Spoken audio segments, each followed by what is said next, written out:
Hi mathematicians! Today your activity is going to be dealing with squares, square roots, cubes, and cube roots. Now I know a lot of you guys already know how to do this, but I want to review just a couple things to make sure that you understand exactly what you're doing with each of these. And then there's kind of a new way that we're going to use some of this information that you might have seen before, or you might kind of be able to think through, but I want to do an example so that you feel really confident. So as a review, a square, okay, or something to the power of 2 means you take that base and you multiply it that number of times. So 4 squared means I'm going to do 4 times 4, which is 16. 4 cubed, now I have 4 times 4 times 4. I'm doing that base of 4 3 times. That's going to be 64.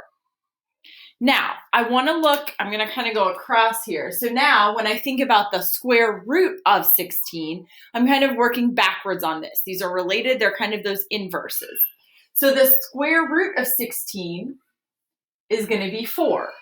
Because if I take 16 and I want to figure out what can I multiply by itself to get 16, it's going to be 4.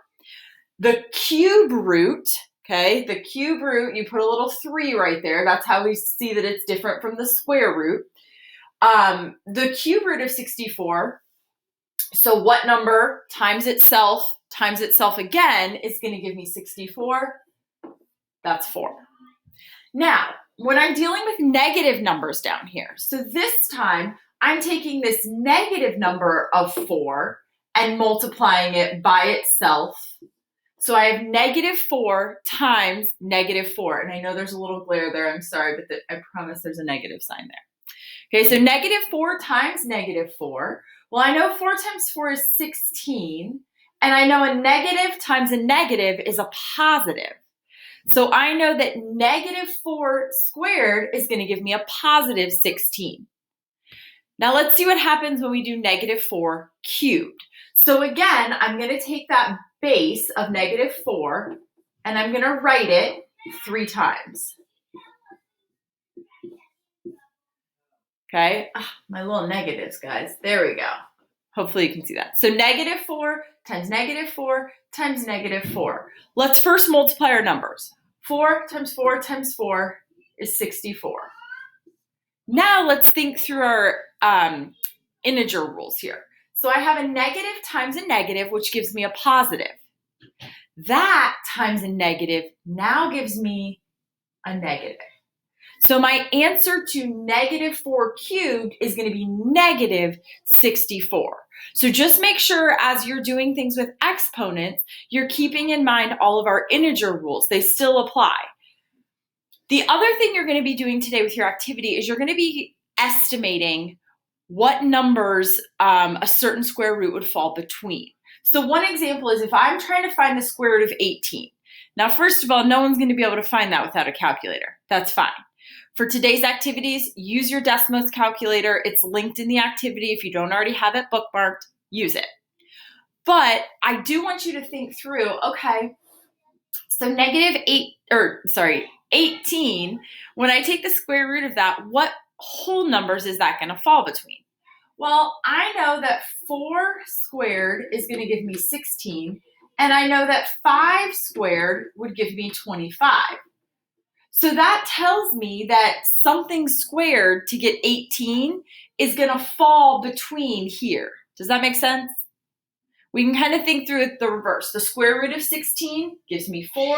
The square root of 25 gives me 5. So the square root of 18 has to fall between 16 and 25, right? Which means the square root is going to be somewhere between the whole number 4 and the whole number 5. That's kind of a different way to think about this, but when you go ahead and enter it in your calculator, you're going to get 4 point something. And then you'll know that you're close to being estimation to decide if what we put into the calculator and what it tells us, if that's reasonable. This would be the thing that if you need to kind of like stop and think through it again, or you need to email me a question, I would anticipate this might be where that happens. I'm not worried about all of this stuff. I think you guys understand that. If you have questions on any of it, please let me know. But know that especially this part here, when you get to that activity, that's kind of a weird way to think through this and maybe something you haven't done before. So be sure to ask questions if you have them. Make sure to continue working on Mathia. If you happen to finish all 157 workspaces, good for you, yay. But then send me an email. I do check Mathia to see who's on it, but sometimes I forget to look at the screen that tells me overall what workspace you're on. But if you send me an email, there's another set of workspaces I can give you that'll kind of review the really important information from Math 8 and really get you ready for Algebra 1. I know this has been a kind of strange end to our year. So if you're someone who's like, am I ready for Algebra 1? First of all, yes, you are. But second of all, this would be a great way to just keep practicing those skills. So you're like, oh yeah, I know how to do that. Wait, I know how to do that. Yes, I'm good to go. My understanding is you'll have access to Mathia until probably July 31st. On August 1st, it's when everything kind of like switches over to the next school year on the technology side. So you should be able to work on this if you choose through July 31st. So it might be something, if you're one of those people who are like, I just got to keep practicing this to keep my confidence there, go for it. It will be there for you. It's not a requirement, but I know some of you want to be extra prepared for Algebra 1, and I appreciate that. So does Mr. Neese. So let me know how I can help. I hope you have a great day, and I miss you all. Bye.